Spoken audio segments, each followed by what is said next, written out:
Shalom, perkenalkan nama saya Dirian Rondi Makondanamu, NIM 2520012, Program Studi Agroteknologi, Fakultas Sains dan Teknologi, Universitas Kristen Wirawacana Sumba. Di video kali ini saya akan menjelaskan karakteristik aspek sosial ekonomi lokal di dalam masyarakat Sumba. Video juga ini bertujuan untuk memenuhi tugas mata kuliah Kapita Selekta Sumba. Aspek sosial ekonomi dalam masyarakat Sumba. Apa sih itu aspek sosial ekonomi? Ya, sosial yaitu komunikasi atau masyarakat, interaksi sosial, tradisi, norma, nilai dalam masyarakat. Sedangkan ekonomi itu penghidupan, yaitu ada produksi, konsumsi, dan distribusi. Menurut De Umma Ekonomi, Jacqueline Fell 2010, yang pertama, hasil penelitian yang dilakukan di dalam Lawanda, Sumba Tengah pada akhir tahun 1980-an sampai awal tahun 1990-an. Buku asli ditulis dalam bahasa Inggris namun sudah diterjemahkan dalam bahasa Indonesia tahun 10. Isi gambaran detail tentang ekonomi masyarakat Lawanda dan kegiatan pembangunan perdesaan. Menurut Umma Fell 2010, pada interaksi sosial masyarakat di Sumba dalam usaha memenuhi kebutuhan hidup, interaksi sosial tersebut menghasilkan proses produksi dan cara produksi yang sesuai dengan ketersediaan sumber daya sekaligus tentukan zaman. Interaksi sosial ekonomi dilakukan dalam bentuk pertukaran yang dibedakan menjadi 3 jenis, yaitu resiprokal, partel, dan menjual.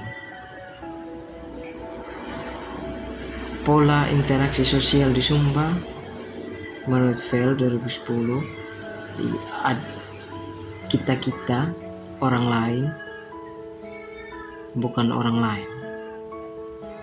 Dalam ekonomi umum, ketiga cara pertukaran itu dilakukan secara bersamaan. Aspek resiprositas sangat menonjol pada transaksi di dalam lingkup kampung sendiri. Antara keluarga dan kerabat, ekonomi umma dapat dianggap sebagai ekonomi bercirikan memberi pemberian dan merupakan suatu sistem yang mencakup saling berhutang yang berlaku secara umum.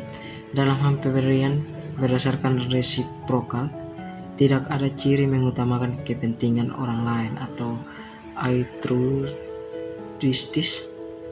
karena orang Sumba seakan-akan secara teratur mencatat di dalam benaknya neraca yang memuat semua hutang dan kewajiban pribadi sebagai konsekuensi dari kebiasaan saling memberi itu.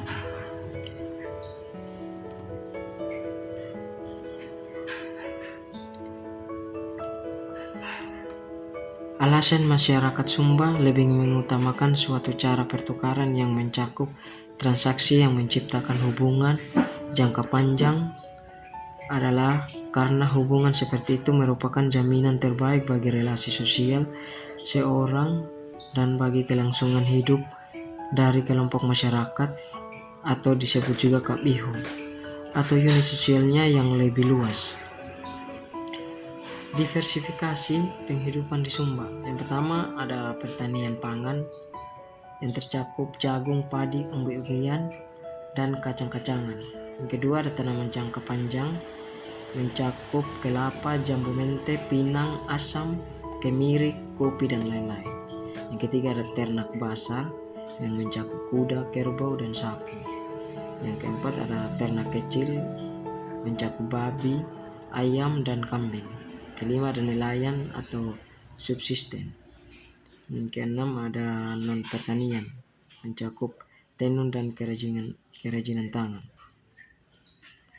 Karakteristik sosial ekonomi di Sumba itu ada interdependensi, dan verifikasi. Interdependensi tambah diversifikasi sama dengan karakteristik sosial ekonomi lokal di Sumba.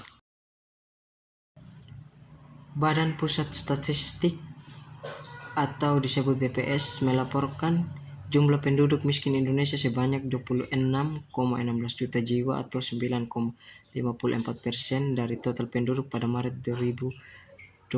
Provinsi di Timur Indonesia merupakan wilayah yang mempunyai kedalaman kemiskinan terbesar.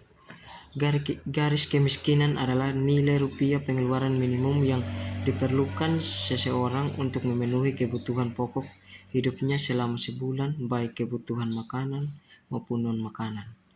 Indeks kedalaman kemiskinan atau P1 adalah ukuran rata-rata kesenjangan pengeluaran masing-masing penduduk miskin terhadap garis kemiskinan. Papua Barat, Nusa Tenggara Timur, NTT, serta Gorontalo merupakan provinsi dengan indeks kedalaman kemiskinan terbesar. Ini terlihat dari warna wilayah provinsi tersebut yang terlihat lebih gelap dibandingkan dengan wilayah lainnya.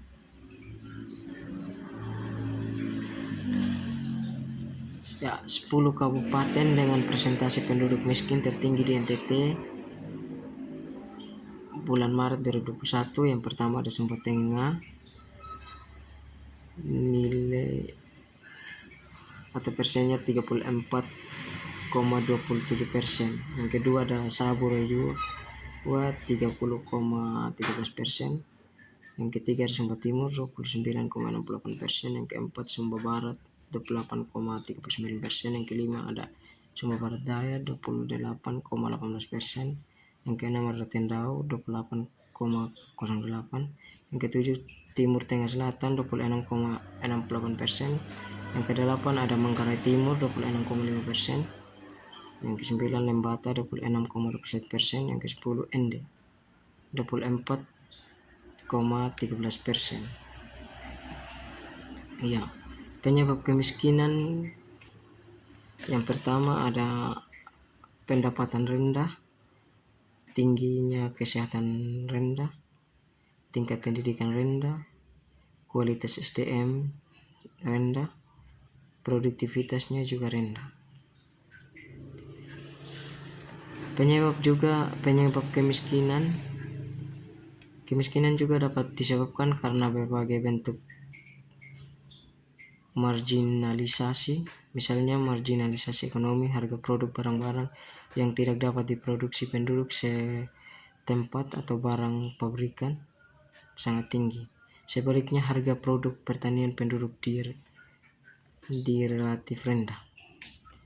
Yang kedua ada marginalisasi kebijakan publik.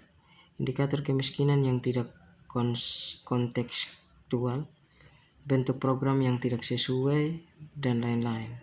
Indeks pembangunan manusia atau IPM.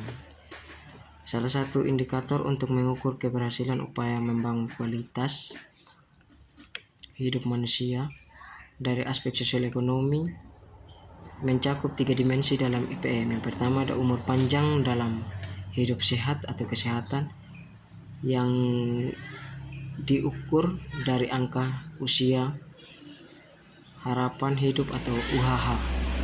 Yang kedua ada pengetahuan atau pendidikan yang diukur dari angka harapan lama sekolah atau disebut HLS dan rata-rata lama sekolah atau disebut RLS. Yang ketiga standar hidup layak atau ekonomi yang diukur dalam pengeluaran per kapita. Status IPM itu ada statusnya ada sangat tinggi, angka IPM-nya itu lebih dari 80, tinggi 70 kurang lebih dari IPM kurang 80, sedangkan angka IPM itu ada 60.